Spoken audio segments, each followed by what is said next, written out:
LWF classes easy way of learning.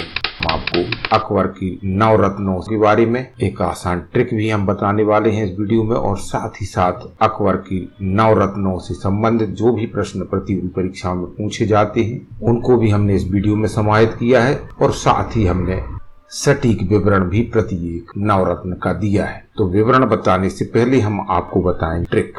आइए शुरू करते हैं।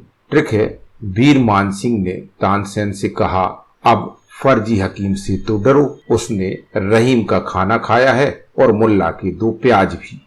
यहाँ पर बस आपको एक बात जहन में बिठाना होगी कि कोई वीर मान सिंह है और वह तानसेन से कह रहे हैं, और क्या कह रहे हैं कि अब फर्जी हकीम से तो डरो, उसने रहीम का खाना खाया है और मुल्ला के 2 प्याज भी। बस आप इतना वाक्य 1-2 बार पढ़ लें या सुन लें, आप कभी नहीं भूलेंगे अकबर के नवरत्नों को। नामों के प्रारंभिक अक्षरों को मिलाकर जो भी ट्रिक्स बनाई जाती हैं वह हमेशा कारगर नहीं होती हैं और हम कई बार उन्हें भूल जाते हैं। हमारी यह ट्रिक आपको कैसी लगी आप जरूर हमें बताएं, और इसका अर्थ हम आगे बता देते हैं। अगर आपने हमारे चैनल को सब्सक्राइब नहीं किया है तो कर दीजिए सब्सक्राइब, और अपने इष्ट मित्रों तक इस वीडियो को कर दीजिए शेयर, ताकि उन लोगों तक पहुंच सके जिनको इसकी आवश्यकता है। इस ट्रिक में हमने नवरत्नों के नामों के प्रारंभिक शब्दों को लिया है और उन्हें विभिन्न रंगों से दर्शाया है, जिससे आप उन्हें आसानी से याद रख पाएंगे, साथ ही आपके जहन में वह स्थायी रूप से बैठ जाएगी। तो आइए हम बताते हैं आपको इस ट्रिक का अर्थ। वीर मान सिंह ने कहा, तानसेन, अब फर्जी हकीम से तो डरो, उसने रहीम का खाना खाया है और मुल्ला के 2 प्याज भी। तो आइए इस ट्रिक का अर्थ समझ लेते हैं। वीर से बीरबल, मान सिंह से मान सिंह, तानसेन से तानसेन, अब से अबुल फजल, फर्जी से फैजी, हकीम से हकीम हुमाम, तो डरो से तात्पर्य है राजा टोडरमल, रहीम या रहीम का खाना खाया से तात्पर्य है अब्दुल रहीम खाने खाना, मुल्ला के 2 प्याज से तात्पर्य है मुल्ला 2 प्याजा। तो इस तरह अकबर की यह नवरत्न आप आसानी से याद कर सकते हैं इस ट्रिक के माध्यम से। आपको हमारी ट्रिक कैसी लगी कमेंट्स करके जरूर बताएं।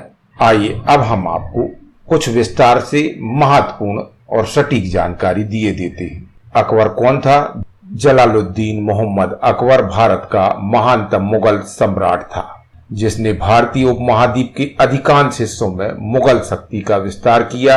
अकबर को शहंशाह अकबर ए आजम तथा महाबली शहंशाह के नाम से भी पहचाना जाता है। अकबर के दरबार में 9 विशेष दरबारी विद्वान और सलाहकार थे, जिन्हें अपनी विशेषताओं, खास गुणों और विशेष योग्यताओं के कारण बाद के इतिहासकारों ने अकबर के नवरत्न के नाम से उन्हें संबोधित किया है। तो आपको याद रखना होगा कि अकबर के समय में इन्हें नवरत्न की संज्ञा नहीं दी गई थी। बाद के इतिहासकारों ने इन सभी विद्वानों को जो अकबर के दरबार में थे नवरत्न की संज्ञा दी है। सबसे पहले बीरबल के बारे में हम आपको बताने वाले हैं। नवरत्नों में सर्वाधिक प्रसिद्ध बीरबल का जन्म कालपी में 1528 ईस्वी में ब्राह्मण कुल में हुआ था। बीरबल के बचपन का नाम महेश दास था। बीरबल अपनी चतुराई, वाक्पटुता, हास्य, हाजिर जवाबी और स्वामी भक्ति के कारण अकबर के सबसे पसंदीदा रत्न थे। उनकी छवि एक कुशल वक्ता, कहानीकार एवं कवि की थी। अकबर ने बीरबल की योग्यता से प्रभावित होकर कविराज एवं राजा की उपाधि उन्हें प्रदान की थी।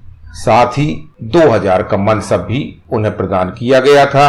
बीरबल पहला एवं अंतिम हिंदू राजा था जिसने दीन ए इलाही धर्म को स्वीकार किया था, जो अकबर ने चलाया। आपको यह याद रखना चाहिए। अकबर ने बीरबल को नगरकोट, कांगड़ा और कालिंजर की जागीरें प्रदान की थी। 1583 में बीरबल को न्याय विभाग का सर्वोच्च अधिकारी बनाया गया था। 1586 में यूसुफ जाहियों के विद्रोह को दबाने के लिए गए बीरबल की हत्या कर दी गई। वह अकबर के बहुत नजदीक था। अबुल फजल ने इसका उल्लेख करते हुए कहा है। साथ ही बदायूं ने भी अकबर को सभी अमीरों से अधिक बीरबल की मृत्यु पर शोक पहुंचा था। अगला नाम आता है अबुल फजल का। सूफी शेख मुबारक का पुत्र अबुल फजल 1551 से 1602 को उनकी कुशाग्र बुद्धि और चतुराई के लिए जाना जाता था। फजल अकबर का मुख्य सलाहकार व सचिव था। वह दर्शन साहित्य का जानकार, विद्वान एवं इतिहासकार और लेखक था। उसने मुगल कालीन शिक्षा एवं साहित्य में अपना बहुमूल्य योगदान दिया है। वाद विवाद में उसका कोई मुकाबला नहीं कर पाता था। अबुल फजल ने अकबर के काल को कलमबद्ध किया था। उसने अकबरनामा और आईने अकबरी जैसे महत्वपूर्ण ग्रंथों की रचना की थी। अकबर के दीन इलाही धर्म का वह मुख्य पुरोहित था। 20 सवारों के रूप में अपना जीवन आरंभ करने वाले अबुल फजल ने अपने चरमोत्कर्ष पर 5000 सवार का मनसब प्राप्त किया था। 1602 ईस्वी में बुंदेला सरदार वीर सिंह ने शहजादे सलीम के निर्देश पर दक्षिण से आगरा की ओर आ रहे अबुल फजल की रास्ते में ही हत्या कर दी थी। टोडरमल। राजा टोडरमल अकबर के वित्त मंत्री थे। नवरत्नों में प्रसिद्ध टोडरमल का जन्म उत्तर प्रदेश के एक क्षत्रिय वंश में हुआ था। 1562 में अकबर की सेवा में आने से पहले वे शेरशाह सूरी के यहाँ नौकरी करते थे। टोडरमल ने एक सैनिक और सेना नायक के रूप में भी कार्य किया। 1572 में गुजरात का दीवान बनाया गया तथा बाद में 1582 में वह प्रधानमंत्री बन गए। अकबर के शासनकाल में दीवानी अशरफ के पद पर कार्य करते हुए टोडरमल ने भूमि बंदोबस्त और मालगुजारी के संबंध में महत्वपूर्ण एवं प्रशंसनीय सुधार किए। बता दें कि राजा टोडरमल ही थे जिनके द्वारा विश्व की प्रथम भूमि लेखा जोखा एवं मापन प्रणाली तैयार की गई थी। 1589 में टोडरमल की मृत्यु हो गई। तानसेन को भी अकबर के नवरत्नों में गिना जाता है। संगीत सम्राट तानसेन अकबर के दरबार में गायक थे। वह कविता भी करते थे। तानसेन का जन्म बेहट ग्वालियर में हुआ था। संगीत के प्रशंसक अकबर ने उन्हें अपने नवरत्नों में शामिल किया था। उन्होंने कई रागों का निर्माण किया था। उनके समय में ध्रुपद गायन शैली का विकास हुआ। अकबर संगीत और कला का प्रेमी तो था ही, फिर जब उसने तानसेन का संगीत सुना तो वह मंत्र मुग्ध हो गया। अकबर ने तानसेन को कंठाभरण वाणी विलास की उपाधि से सम्मानित किया। अबुल फजल इनके संगीत से बड़ा प्रभावित था। तानसेन की प्रमुख कृतियां थीं मियाँ की टोड़ी, मियाँ की मल्हार, मियाँ की सारंग, दरबार कान्हड़ा आदि। जानकारों के मुताबिक उन्होंने संभवतः इस्लाम धर्म स्वीकार कर लिया था। मानसिंह। भगवान दास के पुत्र राजा मानसिंह आमेर के कछवाहा राजपूत राजा थे। उन्हें मानसिंह प्रथम के नाम से भी पुकारा जाता है। वह अकबर की सेना के प्रधान सेनापति थे। अकबर उनको कभी फरजद यानी बेटा तो कभी मिर्जा राजा के नाम से भी पुकारता था। उन्होंने आमेर के मुख्य महल का निर्माण भी कराया था। मानसिंह से संबंध होने के बाद अकबर ने हिंदुओं के साथ उदारता का व्यवहार करते हुए जजिया कर को समाप्त कर दिया था। महान इतिहासकार कर्नल जेम्स टाड लिखते हैं, भगवान दास के उत्तराधिकारी मानसिंह को अकबर के दरबार में श्रेष्ठ स्थान मिला था। मानसिंह ने उड़ीसा और आसाम को जीतकर उनको अकबर के अधीन बना दिया था। राजा मानसिंह से भयभीत होकर काबुल को भी अकबर की अधीनता स्वीकार करनी पड़ी थी। अपने इन कार्यों के फलस्वरूप मानसिंह बंगाल, बिहार, दक्षिण और काबुल का प्रशासक नियुक्त किया गया था। मानसिंह द्वारा पुरी के जगन्नाथ मंदिर की रक्षा सबसे स्वर्णिम और अत्यंत महत्वपूर्ण मानी जाती है। अकबर के नवरत्नों में अगला नाम है अब्दुल रहीम खान खाना। अकबर के संरक्षक बैरम खां का पुत्र अब्दुल रहीम उच्च कोटि का विद्वान और कवि था। वह फारसी, अरबी, तुर्की, संस्कृत, हिंदी और राजस्थानी भाषा का बड़ा जानकार माना जाता था। उसने तुर्की में लिखी बाबरनामा का फारसी भाषा में अनुवाद किया था। अकबर का पुत्र जहांगीर अपने गुरु अब्दुल रहीम के व्यक्तित्व से काफी प्रभावित था।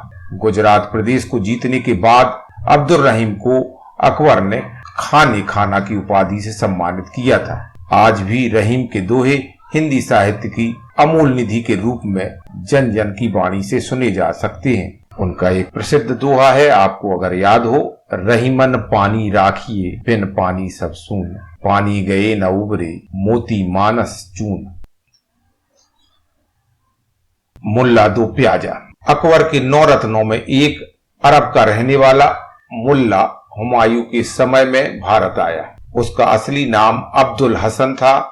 शुरू में उसे शाही परिवार के मुर्गी खाने का प्रभार मिल गया, जहां उसने शाही परिवार के बचे हुए खाने का मुर्गियों को खिलाने में इस्तेमाल किया, जिससे प्रभावित हो बादशाह अकबर ने उसे शाही परिवार के पुस्तकालय का प्रभारी बना दिया। उसने मेहनत कर पुस्तकालय में ढेर सारे बदलाव किए, जिससे अकबर बहुत प्रसन्न हुआ और जिसके फलस्वरूप वह शाही परिवार में अपनी जगह बनाने में कामयाब रहा। अपनी मेहनत और लगन की वजह से बादशाह अकबर को प्रभावित करने वाला मुल्ला दो प्याजा अकबर का सलाहकार बना। कहा जाता है कि उसे भोजन में 2 प्याज अधिक पसंद थे, इसीलिए अकबर ने उसे 2 प्याजा की उपाधि प्रदान की थी।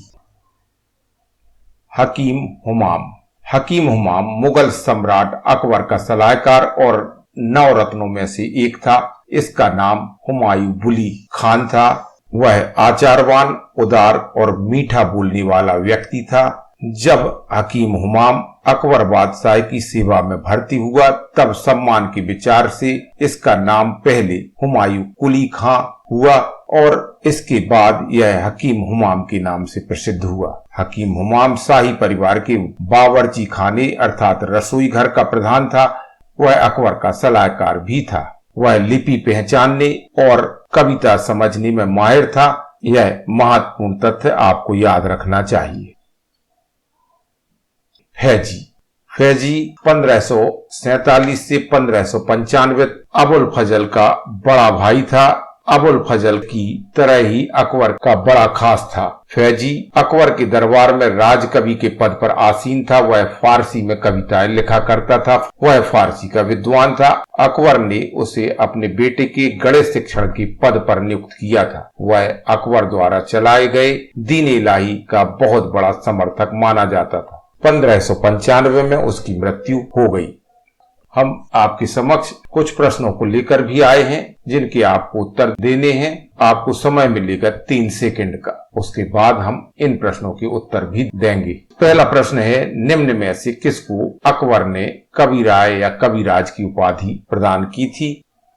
और विकल्प रहे ए बीरबल, बी अबुल फजल, सी फैजी, डी अब्दुल रहीम खाने खाना। तो दीजिए इस प्रश्न का उत्तर, जो कि एमपीपीएससी प्री में भी पूछा गया है। और इसका सही उत्तर है ए बीरबल। अकबर 1556 से 1505 ईस्वी एक साहित्य प्रिय सम्राट था। उसके दरबार में 9 रत्न रहते थे, जिसमें राजा बीरबल का विशेष सम्मान था। बीरबल को हास्य विनोद में ख्याति प्राप्त थी। अकबर ने राजा बीरबल को कवि प्रिय की उपाधि से विभूषित किया था। अगला प्रश्न है, दहसाला बंदोबस्त किससे संबंधित है? और विकल्प रहे आपके समक्ष ए बीरबल, बी टोडरमल, सी अबुल फजल और डी फैजी। दीजिए आप उत्तर 3 सेकंड में। और इसका सही उत्तर है बी टोडरमल। अगला प्रश्न, जहांगीर के निर्देश पर वीर सिंह बुलंदेला ने अकबर की किस 9 रत्न की हत्या कर दी थी? ए बीरबल, बी बैजू बावरा, सी अबुल फजल और डी तानसेन। और इसका सही उत्तर है अबुल फजल।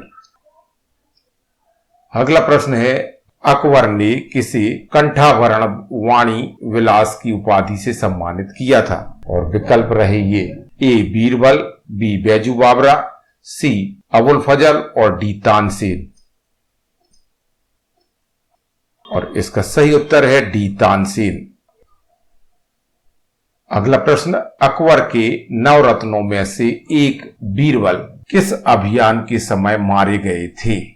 ए उज्बेक दल के विद्रोह को दबाते समय, बी यूसुफ जाइयों के विद्रोह को दबाते समय, सी मिर्जाओं के विद्रोह को दबाते समय और डी गुजरात के विद्रोह को दबाते समय।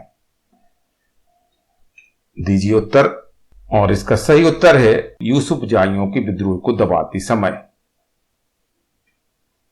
अगला प्रश्न, अगले अकबर ने किसे अपने बेटे के गणित शिक्षण के पद पर नियुक्त किया था? ए बीरबल, बी टोडरमल, सी अबुल फजल, डी फैजी। इसका उत्तर है डी फैजी। अकबर ने किसे शाही परिवार के पुस्तकालय का प्रभारी बनाया था? विकल्प रहे ये, ए मुल्ला दो प्याजा, बी टोडरमल, सी अबुल फजल, डी फैजी। और इसका सही उत्तर हम बता रहे हैं, आपको समय भी है, और इसका उत्तर है मुल्ला दो प्याजा। अकबर के दरबार में लिपि पहचानने और कविता समझने में कौन विशेष रूप से माहिर था? ए बीरबल, बी हकीम हुमाम, सी अबुल फजल, डी फैजी। उत्तर है बी हकीम हुमाम। अगला प्रश्न है, दीन-ए इलाही का बहुत बड़ा समर्थक अकबर के दरबार में कौन था? ए टोडरमल, बी हकीम हुमाम, सी तानसेन, डी फैजी। और इसका उत्तर आता है हकीम हुमाम। अकबर के दरबार में पहला और अंतिम हिंदू राजा कौन था जिसने दीन-ए इलाही स्वीकार किया था? विकल्प हैं आपके समक्ष, ए राजा टोडरमल, बी राजा बीरबल, सी तानसेन और डी राजा मानसिंह। और इसका सही उत्तर है बी राजा बीरबल। किससे भयभीत होकर काबुल ने अकबर की अधीनता स्वीकार की? ए राजा टोडरमल, बी राजा बीरबल, सी मुल्ला दो प्याजा, डी राजा मानसिंह। और इसका उत्तर है राजा मानसिंह। अकबर ने किसको न्याय विभाग का सर्वोच्च अधिकारी नियुक्त किया था? विकल्प हैं, ए राजा टोडरमल, बी राजा बीरबल, सी फैजी, डी राजा मानसिंह। इसका उत्तर है राजा बीरबल। मियां की टोड़ी का संबंध किससे है? ए अबुल फजल, बी बीरबल, सी फैजी और डी तानसेन। और इसका उत्तर है तानसेन। तो आपको हमारा वीडियो कैसा लगा जरूर हमें कमेंट्स करके बताएं। इस वीडियो के अलावा भी हमने कई वीडियो अपलोड किए हैं जो आपके लिए बेहद महत्वपूर्ण है। LWF classes, easy way of learning. अगर आपने चैनल को सब्सक्राइब नहीं किया है तो सब्सक्राइब कर लें और बेल आइकन को भी प्रेस कर दें। साथ ही साथ इस वीडियो को लाइक और शेयर करना ना भूलें। हम फिर मिलेंगे एक नए वीडियो के साथ। नमस्कार, जय हिंद।